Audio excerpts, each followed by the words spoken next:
नमस्ते। आप झकास भारत के फेसबुक पेज पर हमें आप लाइव देख रहे हैं। मेरा नाम आदित्य कुमार है। मेरे साथ मेरे सहयोगी और संस्था के एडिटर रविकांत जी हैं। सबसे पहले आपका झकास भारत के फेसबुक पेज पर स्वागत है। धन्यवाद, बहुत बहुत धन्यवाद। अभी हम लोग 5 राज्य में होने वाले कल परिणाम आने वाले हैं 5 राज्य के विधानसभा चुनाव के। उससे पहले एग्जिट पोल आता है। हम लोग एग्जिट पोल पे परिचर्चा कर रहे हैं रविकांत जी के साथ। 5 राज्य में होने वाले विधानसभा चुनाव में एग्जिट पोल जो तमाम चैनलों ने दिया है, आपका इस एग्जिट पोल पे क्या करना है? उत्तर प्रदेश से हम लोग स्टार्ट करते हैं। उत्तर प्रदेश से एग्जिट पोल पे आपका क्या करना है? एग्जिट पोल तो 6 एग्जिट पोलों ने जो टॉपेस्ट इस देश की तमाम एजेंसियां हैं जो एग्जिट पोल करती है, वो तमाम उत्तर प्रदेश में तो बीजेपी को दिखलाई है। हम लोगों ने भी एक जो करने का सिलसिला 2 सालों से शुरू किया है, तो उसमें ही बीजेपी को ही 238 प्लस सीटें देने की बातें हम लोगों ने भी 2 सप्ताह पहले भी कही थी। उसके बाद फिर कई तरह की बातें एग्जिट पोल को लेकर होती है कि एग्जिट पोल गलत हो सकता है, एग्जिट पोल सही हो सकता है। तो ये बातें सही है कि एग्जिट पोल कभी भी परिणाम नहीं है। एग्जिट पोल एक अनुमान कह सकते हैं, या कुछ लोगों में किया गया एक सर्वे कह सकते हैं, या जहां जहां कवरेज के लिए, रिपोर्टिंग के लिए लोग जाते हैं, तो उसके आधार पर एग्जिट पोल निकाल देते हैं। मगर अंततः 12 घंटे बाद जब शुरू होगी, अभी से 12 घंटे बाद शुरू हो जाएगी इलेक्शन कमीशन की गणना, तो वहां पर कंफर्म क्या होगा वो महत्वपूर्ण है। एग्जिट पोल के बारे में इससे पहले भी एग्जिट पोल जब चैनल ने दिया था, कई चैनलों ने दिया था, तो ममता बनर्जी को बंगाल इलेक्शन में जीता हुआ बताया जा रहा था और बाद में ये गलत हो गया। जी जी, बिल्कुल बिल्कुल बिल्कुल, आप बिल्कुल सही कह रहे हैं आदित्य जी। बंगाल में बीजेपी को वहां पर बहुमत देते तो वहां पर बीजेपी के कई लोगों ने एग्जिट पोल को गलत कह रहे थे। फिर बिहार में ऐसा हुआ था कि तेजस्वी को जीतता हुआ कह रहे थे। तो यहाँ पर तो चूक गए, एग्जिट पोल ने गलत बिहार में कर चुके थे, पर हम लोगों का सही हो गया, और भी कुछ अखबार का, 1-2 अखबारों का। फिर कई बार लोकसभा में भी कुछ इस तरह का हो जाता था एग्जिट पोल की, बीजेपी को मैंडेट नहीं आ रही मगर आ जाती थी। तो एग्जिट पोल ऐसी बात नहीं है कि कंफर्म सही ही है, इसे कभी भी सही मत मानिए, ये मैं अगर अभी इसको कह रहा हूँ। एग्जिट पोल को देखा जाए तो बिहार उत्तर प्रदेश में बोला जाता है जो पंडितों के द्वारा बनाया हुआ एग्जिट पोल रहता है। ज्यादातर ये लोग इसी तरह के बात कहते हैं। क्या उसी प्रकार से इसको देखा जाए? क्या नहीं, चुनावी पूर्णतः पंडितों का एग्जिट, ये बयान है? हाँ, चुनावी पंडितों का बयान। तो ये ठीक है, ये चुनावी पंडितों का बयान है। तो एट ए टाइम, कई बार पिछली बार जब 2012 में सपा जीती थी, पिछले बार जब सपा जीती थी, तो उस समय भी एग्जिट पोल ने सपा को मैंडेट देते हुए नजर आए थे, और वही हुआ। फिर 2014 और 19 के मतलब एक बढ़त के साथ जहां दिखाती है, तो हो सकता है 100 सीट तक ज्यादा आ जाता है। जैसे पिछले बार योगी आदित्यनाथ जब मुख्यमंत्री बने थे, तो वो चुनाव तो योगी आदित्यनाथ के चेहरे पर नहीं लड़ी गई थी, हिंदुत्व के एजेंडे पर, और 2017 के चुनाव। हाँ, 17 के चुनाव योगी आदित्यनाथ तो बाद में आते हैं। कई लीडरशिप, केशव प्रसाद मौर्य, मनोज सिन्हा, स्वतंत्र देव सिंह, योगी आदित्यनाथ, ऐसे कई नाम चल रहे थे, आधा दर्जन नाम चल रहे थे। एक कभी कभी राजनाथ सिंह का भी नाम चल जाता था कि वो भी वापस उत्तर प्रदेश भेजे जा सकते जम्मू हैं। कश्मीर के लेफ्टिनेंट गवर्नर उनका भी नाम चल रहा था, लेकिन बाद में उन्हें बताया गया कि उन्हें आनंद फानन में जम्मू कश्मीर का लेफ्टिनेंट गवर्नर बना दिया गया। बिल्कुल बिल्कुल। तो उत्तर प्रदेश में तो काबिल नेता थे ही। एक तो रक्षा मंत्री जो अभी हैं देश के, राजनाथ सिंह, वह भी रहे थे उत्तर प्रदेश में मुख्यमंत्री रह मुख्यमंत्री। चुके हैं वो। और बीजेपी के अध्यक्ष भी रह चुके हैं।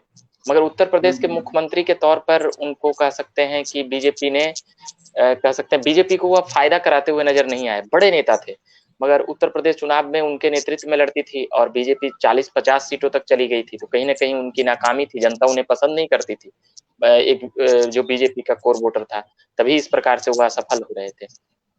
आपको नहीं लगता है कि योगी आदित्यनाथ के चेहरे पर इस बार जो चुनाव विधानसभा का हो रहा है और परिणाम कल आने वाले हैं, ये इनका पहला और इनका भी इम्पोर्टेंट चुनाव का परिणाम हो सकता है? तो इसके बाद कई लोग ये भी अनुमान लगा रहे हैं कि हो सकता है भविष्य में योगी जी को भविष्य के चेहरा के रूप में दिखाया जा सकता है भारतीय जनता पार्टी की तरफ से। तो ये इम्तिहान ना केवल भाजपा का हो और ये योगी जी का भी इम्तिहान हो। आप इस पे क्या बिल्कुल कहना है? बिल्कुल, योगी योगी आदित्यनाथ पिछले 5-6 सालों से यूपी इलेक्शन से पहले से ही उनका जो एक हार्ड हिंदुत्व का रहा है, एक कह सकते हैं कि वो खुद भी उनका तो अपने एक भाषण में संगठन भी, रिपीट। हिंदू युवा वाहिनी करके उनका एक संगठन है जो कि हिंदुओं के जी, मैं बतला मुद्दे रहा हूँ। पर टैकल करते रहता है। तो वो कहते ही रहे हैं कि हिंदू मतलब हिंदुत्व के लेकर प्रखर रहे हैं। जो संघ से आए हुए नेता रहे हैं, जो भीष्म हिंदू परिषद से आए हुए नेता रहे हैं, तो उन लोगों से ज्यादा प्रखर और कट्टरता हिंदुओं ने देखी उनमें। तो उनको जो स्पष्टता थी बोलने की, हिंदुत्व के प्रति जो बोलने की, उससे उनको फायदा होता हुआ नजर आया योगी आदित्यनाथ में। और जो वहां पर जो लॉ एंड ऑर्डर को लेकर जो कई बड़े बड़े क्रिमिनल माफियाओं को जिस प्रकार से इनकाउंटर किया गया, या फिर जिस प्रकार से कह सकते हैं जेलों में डाला गया, मतलब बड़े बड़े जो बाहुबली और माफिया थे वहां पर जिस प्रकार से हजारों हजार के साथ कार्रवाइयां हुई है, तो इन सभी का जो इमेज है जो जनता में, वह यह गया कि योगी आदित्यनाथ सही कर रहे हैं गुंडे और माफियाओं को लिए। तो ये भी उनके लिए एक प्लस पॉइंट है। कई लोगों से हम और लोग ने बात किया है, जनता इसमें उनका नेतृत्व देखती है। कई लोगों से हम लोग ने भी बात किया, उत्तर प्रदेश के जो निवासी हैं, उन्होंने कहा कि इस पूरे चुनाव में सिक्योरिटी और हिंदुत्व का चेहरा और जो भी योजनाएं उत्तर प्रदेश सरकार की और केंद्र सरकार की रही हैं, उसके माध्यम से उत्तर प्रदेश का चुनाव इस बार बदलता हुआ दिखाई दे रहा है। सुरक्षा एक बहुत बड़ा मुद्दा रहा है इस चुनाव में। बिल्कुल, मुद्दे अलग अलग थे। जैसे तेल का दाम भी बढ़ता है, महंगाई बढ़ रहा है, बेरोजगारी बढ़ रहा है, तो कई बार कोरोना को लेकर सरकारें बच जाती है, कोरोना महामारी आया है ऐसे वैसे। मगर रोजगार को लेकर तो आपने कोरोना के पहले भी कोई इतनी बड़ी ये नहीं किया। तो इस बात पर योगी आदित्यनाथ का फेल्योर और कहा जा सकता है कि उनको घेरा जा सकता है। मगर कह सकते हैं कि योगी आदित्यनाथ का प्रभाव इतना ज्यादा रहा, या फिर एक साधु सन्यासी का भी एक चेहरा। एक जो बड़ी बात है नेता पसंद करने में आती है कि जब आप घर बार छोड़ के आगे बढ़ते हैं तो लोगों का एक सिंपैथी जुड़ जाता है कि अरे इसके पास कौन है। तो ये भी एक लीडरशिप बिल्डअप करने में या लीडरशिप तैयार करने में मदद करती है। जैसे मोदी जी के चेहरे में ये चीज दिखाई दिया कि वो घर वर छोड़ बिल्कुल के आए, वो पहले चाय वाला बने, फिर मुख्यमंत्री बने, 15 सालों तक गुजरात के मुख्यमंत्री बन के रहे, अभी लगातार दूसरी बार सरकार को चला रहे हैं। बिल्कुल, ये तमाम बातें आती है। जैसे मोदी, योगी या और भी जो लीडरशिप जो बीजेपी की होती है, संघ के प्रचारक लोग, इन लोगों के प्रति लोगों की आस्था रहती है, लोगों का विश्वास रहता है, पार्टी पॉलिटिक्स से हट के। और हिंदुत्व के तो नेतृत्व करता रहते ही हैं, भले ही अदर पार्टियां कितना भी कुछ कर ले, संघ और बीजेपी के प्रति लोगों के हिंदुत्व के लिए एक जगह है। उत्तर प्रदेश का एग्जिट पोल आपके अनुसार क्या होना चाहिए, क्योंकि कल परिणाम आने हैं? कितनी सीटें आप अपनी तरफ से दे रहे हैं कि भाजपा कितनी सीटें आएंगी, सपा कितनी सीटें आएंगी, अदर का क्या अस्तित्व है इस चुनाव में? देखिए, छो एग्जिट पोल का जिस प्रकार से आया है, यूपी और पंजाब महत्वपूर्ण था। पंजाब में तो आम आदमी पार्टी वहां पर बाजी मार रही है हम एग्जिट लोग पोलों पहले के उत्तर जरिए। प्रदेश की बात करते हैं। जी जी। तो वहां पर की बातें और है। मगर उत्तर प्रदेश में हम लोगों ने 2 सप्ताह पहले ही जो बातें कही है, जब ये एग्जिट पोल ये सब नहीं आया था, चौथे चरण की ही आधी जगहों पर ही विधानसभा चुनाव हुआ था, तो जो वहां से क्राउड आता था और जो बातें हम लोग सुन रहे थे, उसके आधार पर 238 प्लस ही समझ में आया। कई जैसे एग्जिट पोल कभी भी कोई निकाले तो वर्तमान पूछते हुए नहीं, क्योंकि वो सभी से नहीं पूछ सकते हैं। वो एक 4% 5% लोग मोटा मोटी लोगों से बात कर लेते हैं, क्या अनुमान है उनका, माइंडसेट क्या कहता है? और वो भी नहीं कोई टिक लगा के, कोई बहुत बड़ा कैंपेनिंग थोड़ी चलाया जाता है 1 महीना के अंदर। उतना खर्च कौन ये करेगा। और आप तक आज तक एग्जिट पोल वाले पहुंचे हैं शायद ही किसी। तो जो महत्वपूर्ण बात है, आप पिछला चुनाव जाकर देखिए, किस पार्टी का कितना % वोट आया था और वहां से क्या नेता आए थे। लगभग 4-5 चुनाव आप देखिएगा ना, तो परिणाम तक आसानी से मतलब कि आसपास जाया जा सकता है। जैसे 2007 का विधानसभा याद करिए। 2007 में बसपा आती है और वो पहली बार मायावती मुख्यमंत्री बनती हैं, जो 5 साल टर्म पूरा करने वाले आजादी के बाद उत्तर प्रदेश में पहली मुख्यमंत्री बनती हैं। तो 2007 में और बसपा के पास मैंडेट थी। इस बार योगी जी ने एक्सप्रेस वे पे बात की। सबसे पहला एक्सप्रेस पे मुझे जहां तक याद है मायावती ने ही दिया था। हाँ, उसके बाद ये पर सिलसिला स्टार्ट होने लगा। अखिलेश यादव भी इसका क्रेडिट लेते हुए नजर आते हैं, और ये तमाम बातों का। अखिलेश यादव तो ये भी बोलते हैं कि मेरे कई योजनाएं हैं, कई एक्सप्रेस वे जो मेरे द्वारा बनाया गया है, मेरे द्वारा सब कुछ किया गया था और उसे भारतीय जनता पार्टी ने नाम बदलकर और कुछ हल्का फुल्का चेंजिंग करने के बाद वो सीधे उसको परिणाम के रूप में रखे हैं। जी जी, बिल्कुल बिल्कुल बिल्कुल। वो तो सभी सभी लोग अपना अपना भंजाने के चक्कर में रहते हैं। योगी आदित्यनाथ भी वही कर रहे हैं, अखिलेश, मायावती, तमाम लोग वही कर रहे हैं जो तमाम पहले होते आई थी। यहाँ भैया हमने काम किया, हमने काम किया, उसने काम किया नहीं, हमने काम किया। पर तमाम सरकारें होती है वो कुछ न कुछ करती ही है। अब उसका ये है कि आपने क्या किया और नहीं किया। अगर आपके राज्य में अराजक स्थितियां बनी तो आप जनता के बीच में उसे किस प्रकार परोसते हैं कि हमने कैसे संभाला। जैसे यूपी में भी 2012 के बाद दंगे हुए तो उसे बीजेपी ने इस प्रकार परोसा। गुजरात में भी दंगा हुआ था 2001-2 में, तो उसमें भी मोदी ने परोसा। तो परिणाम क्या हुआ, 2017 में अखिलेश यादव चले गए, मगर 2002, 7 और 12 में नरेंद्र मोदी नहीं गए। तो ये भी एक बात है कि आप जनता के बीच में किस प्रकार से अपनी बातों को पहुंचाते हैं, ये महत्वपूर्ण है और उसमें बीजेपी के नेताओं को महारत हासिल है। एक सवाल और है उत्तर प्रदेश को लेकर। हम लोग बिहार से आते हैं, हमारी संस्था बिहार में काम करती है और बिहार के कई नेता उत्तर प्रदेश में अपना किस्मत आजमाने गए थे। हमारे वर्तमान मुख्यमंत्री की पार्टी नीतीश कुमार जी की पार्टी जनता दल भी वहां गई, वीआईपी पार्टी जो भी सहयोगी पार्टी है एनडीए की वो वहां गई, हम हिंदुस्तानी अवाम मोर्चा भी वहां गई सीटें तलाशी। क्या उनका उत्तर प्रदेश में स्थिति है आज को देखते हुए? क्या वो कल अपना खाता भी खोल पाएंगे क्या? नहीं। खाता दूर की बात है, जमानत, मैं कहता हूँ जमानत बचा लें तो उनकी जीत होगी और उस विधानसभा में उनका रुतबा है।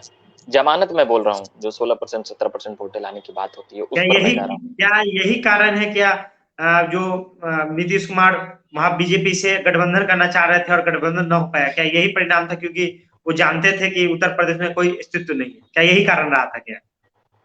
देखिए, बीजेपी भी जानती है और बीजेपी कह चुकी थी कि ये ऐसे ऐसे बात है, हमारा चुनाव गठबंधन बिहार तक में है, वो उत्तर प्रदेश में या अलग स्टेटों में मेरा नहीं है, तो वहां पर कैसे होगा।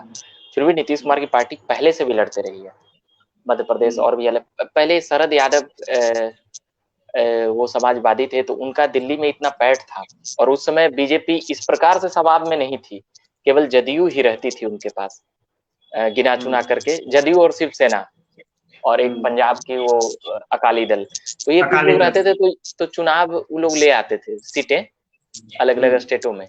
मगर अब वैसी बात रही नहीं, बीजेपी अब इतना ऊपर जा चुकी है और आने वाले दशक तक भी वह रहेगी, इसमें कोई शक नहीं है। तो इसलिए वह नहीं कहा जाता। तो जदयू सोची कि वही पुराने दौर हैं, पुराने बातें हैं, 2013 की बातें भूल गए होंगे, मगर अब सबको पता है कि नीतीश कुमार क्या चाहते हैं अंदर से। तो उनको सफलता नहीं मिली। तो अब कई पार्टियां, जैसे सहनी की भी पार्टी गई। आज मांझी जी का एक स्टेटमेंट सुने आदित्य जी की, वह कहते हुए नजर आए कि ये खाता उता पर, कि खाता उता भी 3 सीटें दिखा रहा है एग्जिट पोल में। तो वो चुटकी ले रहे थे, चुस्की कहते हैं जिसको। तो वो अपना एक मजा का वो अंदाज था। पर सहनी जी अगर वहां पर सीटें जीते तो बिहार की पार्टी वहां जाकर जीत रही, तो उन्हें बधाई और शुभकामनाएं। मगर अब ऐसे ही कोई चल देंगे चुनाव लड़ने और चुनाव ये करने, तो आपका क्या ये है। वहां पर भी निषाद को तो उन्होंने गठबंधन में रखा ही था, फिर आपको क्यों पूछते। फिर बात आती है उनकी अच्छा, लोजपा रामविलास की। लोजपा रामविलास की ही बात हम कर रहे हैं। तो वो भी वहां वो पर भी कह सकते हैं कि जिस चिराग प्रकार पासवान से। जी बोल रहे थे कि हम लोग उत्तर प्रदेश में इलेक्शन लड़ेंगे और जीतेंगे, बहुत सीटें निकाल लेंगे। क्या आप लगातार उनके साथ कई उनका न्यूज को आप कवर किए हैं? क्या उत्तर प्रदेश में क्या स्थिति है लोजपा रामविलास का? नेताओं के बोलने में कुछ नहीं जाता है, हवा हवाई कह सकते हैं कि इस प्रकार बोलेंगे, क्योंकि और ये भी उनकी मजबूरी है कि अगर वो इस प्रकार से अगर नहीं बोलेंगे तो कार्यकर्ताओं में जोश कैसे आएगा। और कार्यकर्ताओं में जब जोश नहीं आएगा तो हारा हुआ भी कह सकते हैं कि चुनाव में तो कैसे जीता जाएगा, ये भी एक बात है। तो वो अपना नेताओं का जैसे हवा पानी मारने का अंदाज है, हर नेता अपने अपने पार्टी का गुणगान करते हैं तो वह भी करते हैं, मगर कभी कभी इतना ज्यादा कर जाते हैं कि कार्य मतलब कि जहां पर वोटें, अब जैसे नीतीश जी की पार्टी वहीं लड़ रही, तो नीतीश जी का यहाँ पर कुछ वजूद है। आपकी भी पार्टी की 6 सांसद थी और पासवान सब दलित का चेहरा थे रामविलास जी। तो ये बातें हैं। पर वहां पर एक चौधरी चरण सिंह प्रधानमंत्री थे, उनके बेटे भी चुनाव लड़ रहे हैं। तो ये अलग अलग फैक्टर अलग अलग चीजें लाती है, मगर जिस राज्य का उसमें वजूद नहीं है तो वो बनाने का प्रयास कर रहे हैं। अगर उनके पास 10 वोट भी आ रहे हैं तो समझिए कि यह उनकी प्लस पॉइंट है, 10 वोट की या 100 वोट की। मगर कई उत्तर पार्टियां प्रदेश कई से लोग। और सब उत्तर प्रदेश से एक और सवाल आप लेंगे। ईवीएम को लेकर लगातार देख रहे हैं फिर से विवाद निकल आया है। ईवीएम को लेकर आपका क्या कहना है? क्योंकि ईवीएम को लेकर लगातार विवाद बढ़ रहा है। कल आने वाले परिणाम उससे पहले फिर उत्तर प्रदेश में ईवीएम का विवाद आने लगा। आपका इस पे क्या कहना है? ईवीएम पर तो इतना विवाद पहले से ही होता है, 2014 के बाद से ही होता है, मगर बीच बीच में जब अलग अलग अभी फोन मत करिए, हाँ, तो अलग अलग विवाद होते। क्या ईवीएम पर पूछ? अरे फोन नहीं है जी जी जी, एक सेकंड। हाँ आदित्य जी माफी चाहेंगे। तो ये ईवीएम पर तो सवाल उठ ही रहा है, पहले भी बाद में भी। मगर क्या अगर ऐसा होता तो फिर बंगाल चुनाव बीजेपी कैसे हारती, ये भी एक प्रश्न है। फिर प्रश्न आता है कि दिल्ली में आम आदमी पार्टी इतनी बड़ी सीटें कैसे जीत जाती। फिर छत्तीसगढ़ में, मध्य प्रदेश में टच एंड गो। इसीलिए कई, जैसे ईवीएम एग्जिट पोल जब आया तो एक जगह पर पकड़ा गया है ईवीएम, तो उसको वहां पर तो डीएम साहब अधिकारी को कहा गया है कि सस्पेंड करने की बातें सामने आई है बनारस और आसपास। तो कई जगहों पर हो सकता है। और जिस प्रकार से अखिलेश यादव आरोप लगा रहे हैं, यह कल और तीव्र होगा। जिस प्रकार से वो कल वो और भी तीव्र हो जा सकता है, तो वो उस पे तीव्र होंगे तो कह सकते हैं कि वहां पर मूवमेंट भी कुछ देखने के लिए मिल सकता है। आदित्य, मैं ये बातें कर रहा हूँ कि मूवमेंट होना तय है कई जगहों पर। सपा कार्यकर्ता अगर हारता हुआ वहां पे, और एग्जिट पोल ने जिस प्रकार से दिखाया है, तो वो अगर अगर कहीं सपोज डेट अगर मान लिया जाए कि 200 सीटें अगर सपा जीत गई, 200 सीटें जीत गई, तो क्या वह करेंगे? नहीं करेंगे। ईवीएम ठीक है, मगर अब जब आपके पक्ष में एग्जिट पोल नहीं आया है, तो जो लोग ह्यूमर फैला रहे हैं, और अगर ऐसा कुछ हुआ है तो वह कहा जा रहा है कि वह डमी है। ये जांच का विषय है। आप पूरी तरह से चुनाव आयोग को खारिज नहीं कर सकते, ये भी एक विषय है। मगर आप पूरी तरह से चुनाव आयोग पे संदेह भी न करें, ऐसा भी कई सुराग वो छोड़ जाते हैं। कई जगहों पर चेंजिंग की बातें आ रही है, ईवीएम इधर उधर रखने की बातें आ रही है, तो वो आ रही, वह भी एक संदेह का और प्रश्नवाचक चिन्ह खड़ा करता है व्यवस्था के ऊपर, कि आप इतना टेक्नोलॉजी में आगे बढ़ चुके हैं, सुख सुविधा में आगे बढ़ चुके हैं, ईवीएम कैसे इधर उधर चला जाता है। तो वो डमी बताया जा रहा है, जो पकड़ाया है वो ईवीएम का डमी रहता है। जैसे कोई मोबाइल का डमी नहीं रहता है समझाने के लिए, या क्या डुप्लीकेट, तो वो जांच में पाया गया है। मगर उसको लेकर अगर सवाल उठाए हैं तो यह एक जांच का विषय है, क्योंकि ईवीएम के साथ अगर छेड़छाड़ होगा तो ये एक बहुत बड़ा विषय है। मगर अभी जो बातें समझ में आई है, वहां के कुछ लोग बता रहे हैं कि ये हार रहे हैं चुनाव, इसलिए ऐसा मतलब बौखलाहट में इस तरह का कार्य हो रहा है। हो सकता है मैं भी ये कोई, उत्तर प्रदेश से एक मगर बहुत महत्वपूर्ण सीट है जहां से राजा भैया निर्वाचित होकर लगातार, अब अभी वर्तमान में वो पहले तो निर्दलीय लड़ते थे, अभी जनसत्ता अपनी पार्टी के माध्यम से लड़ रहे हैं। वहां पे एक सपा के कैंडिडेट भी हैं जो भी चुनाव लड़ रहे हैं। वहां भी वो 2-3 दिन पहले जब वहां पे वोटिंग हो रही थी तो विवाद सामने आया था। तो क्या ये बौखलाहट वहीं से आ रही है क्या?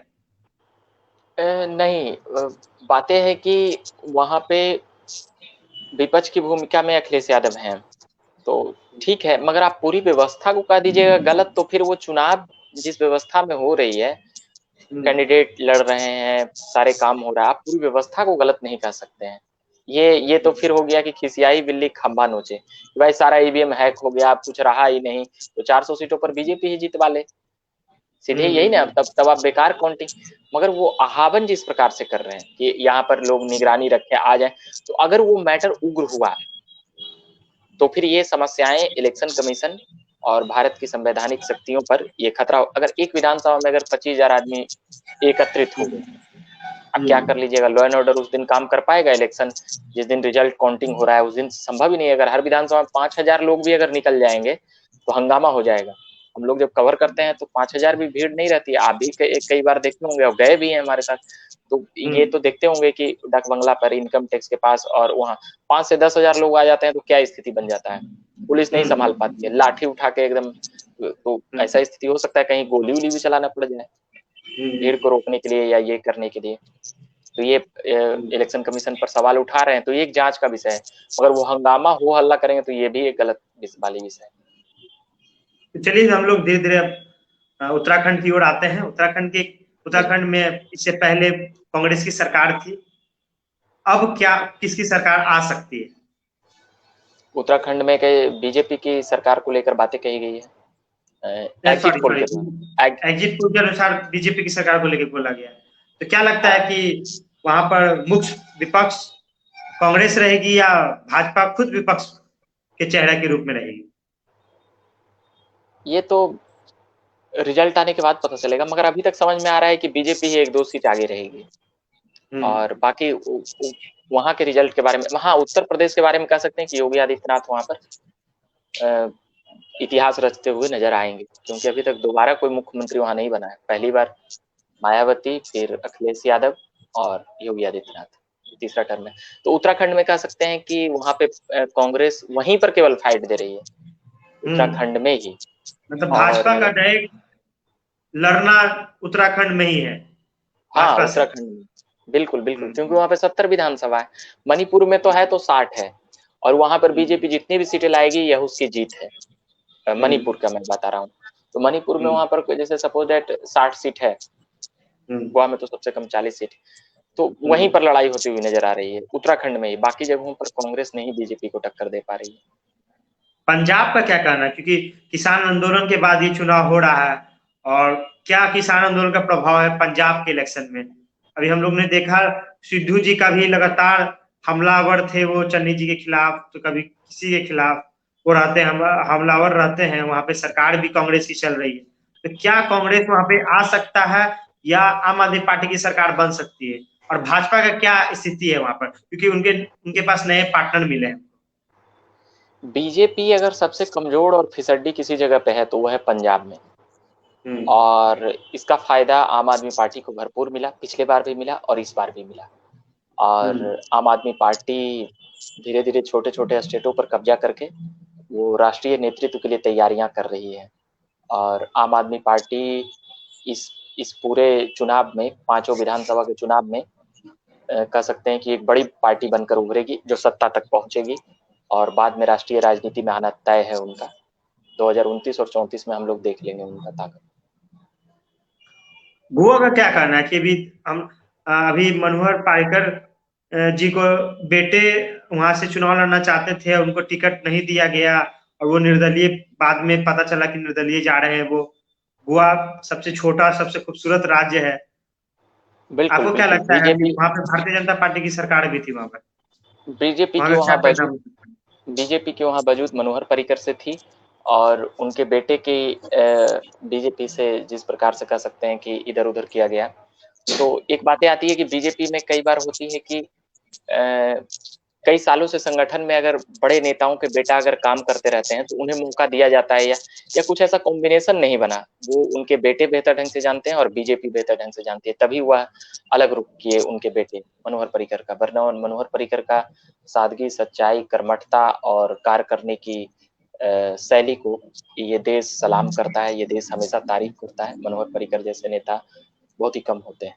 और गोवा में जो जिसकी संगठनिक क्षमता ज्यादा रहेगी वही बाद में विधायकों को अपने में मिलाने में कामयाब रहेगा। संघ का भी पिछले बार वहां दो टुकड़े कार्यकर्ता होते हुए नजर आए थे। कोई इधर है, कोई उधर सपोर्ट कर रहे हैं, कोई इधर सपोर्ट कर रहे हैं। जो अंदरूनी बातें थी, बड़े बड़े लोग वहां पर संघ के भी इधर से उधर कर रहे थे। तो यही कारण था कि पिछले बार मैंडेट नहीं आया था, मगर मनोहर पर्रिकर के नाम पे विधायक राजी हो गए तो वहां पर फिर से मुख्यमंत्री बने थे। तो इस बार बीजेपी के लिए वहां काफी मुश्किल है। उत्तर प्रदेश छोड़ के बाकी सब जगह पे मुश्किल है, और मणिपुर में आने के चांसेस है। तो शिवसेना का भी इंटरेस्ट अभी गोवा में दिखाई दिया है। संजय राउत का लगातार बयान आ रहा था।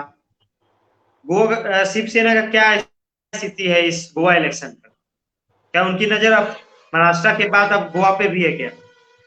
बिल्कुल बिल्कुल, गोवा से तो ही शिवसेना शुरू ही हुई थी, क्योंकि जब उसका जन्म हुआ था पुर्तगाली और डचों से, तो उस समय बाला साहब ठाकरे ने पेंटिंग पे एक पेंटर थे। फिर भी जिस प्रकार से हिंदुत्व के लिए बातें आगे बढ़ाई, अटल आडवाणी के साथ उनकी जोड़ी में नाम लिया जाता था, और महाराष्ट्र के को सत्ता में एनडीए को लाने वाले पहले नेता हुआ थे। और भी कई ऐसी बातें थी जो बाला साहब ठाकरे के नेतृत्व को दिखलाता था। तो गोवा उसमें एक है जहां से शिवसेना का कह सकते हैं कि एक प्रकार से जन्म हुआ। महाराष्ट्र जिस प्रकार से 64-65 में उसकी आजादी हुई, उसके बाद की बातें। तो वहां पर शिवसेना बीजेपी को नुकसान करता हुआ नजर आएगी। मगर भविष्य के लिए शिवसेना बीजेपी की दोस्त है। और अभी जो चल रहा है क्योंकि दोनों के विचारों में समानता है, हिंदुत्व। तो अभी समय कुछ ऐसा बना है परिस्थिति कि मुख्यमंत्री के लिए लड़ाई थी महाराष्ट्र में, तो शिवसेना भाई हर जगह विरोध करेगी बीजेपी का, और उसका पोल खोलेगी हिंदुत्व के नाम पर, और पूरी विरोध दिखेगी, तो वह निश्चित तौर पर कांग्रेस का ही समर्थन करेगी। तो वहां पर शिवसेना चाहेगी कि 2-4 सीट अगर फायदा हो जाता है मेरी वजह से कांग्रेस को, और कांग्रेस को थोड़ी मजबूती भी जरूर मिली होगी। ऐसा तो नहीं है कि 2-4% शिवसेना की वजह से मजबूती ना मिले। उनकी एक कैडर है, एक पार्टी है, तो वहां पर तो जीतती रही है कभी न कभी सीटें, तो वह भी एक फैक्टर है शिवसेना। मणिपुर का क्या स्थिति हो सकता है इस चुनाव में? मणिपुर में गोवा जैसी स्थितियां नहीं है, क्योंकि गोवा में तोड़ जोड़ की स्थितियां पड़ सकती है, मगर मणिपुर में है कि भाई कांग्रेस और बीजेपी, कांग्रेस और मतलब पूर्वोत्तर में जिस प्रकार से बीजेपी की लहर है, तो वह मणिपुर तक भी जाते हुए हम लोग देखेंगे कि सरकार बना ले तो कोई आश्चर्यचकित नहीं है, क्योंकि 60 सीटों का चुनाव है, 31 सीटें लानी है, तो उतनी तो चीजें वो कर ही सकते हैं। तमाम जो बीजेपी में जो तमाम संगठनिक ढांचे से जो हिसाब किताब लगाते रहते हैं, उनकी भूमिका वो ऐसे चीजों पर अहम होती है कि 2-4 सीट घट रहा है, बढ़ रहा है, तो तोड़ जोड़ में कह सकते हैं कि उनकी संपर्क टोली इतनी बड़ी होती है, और कई लोग होते हैं जो बीजेपी से कभी न कभी किसी न किसी रूप में अलग अलग विभागों में काम करते रहते हैं, मगर वह जुड़े हुए रहते हैं संघ के तमाम संगठनों से या किसी न किसी चीज से। कई कांग्रेस के नेता भी उसी प्रकार से, तो उनकी संपर्क वहां तक बन गई। अब संपर्क बन गई तो सरकार भी बन गई। संपर्क एक बहुत बड़ा आधार है जो भूमिका निभाती है वहां। चलिए हम लोग परिचर्चा को यहीं पर समाप्त करते हैं। मेरा नाम आदित्य कुमार, झकास भारत के फेसबुक पेज पर हमें रविकांत जी के साथ लाइव देख रहे थे। अगर आप इस लाइव सेशन को पसंद करते हैं तो आप फेसबुक को लाइक, और अपनी कोई प्रक्रिया है तो आप किसी तरह के कमेंट है तो आप नीचे कमेंट सेक्शन में करें, अच्छा लगे तो शेयर करें। यूट्यूब पे देख रहे हो तो हमारे चैनल को सब्सक्राइब करें। धन्यवाद।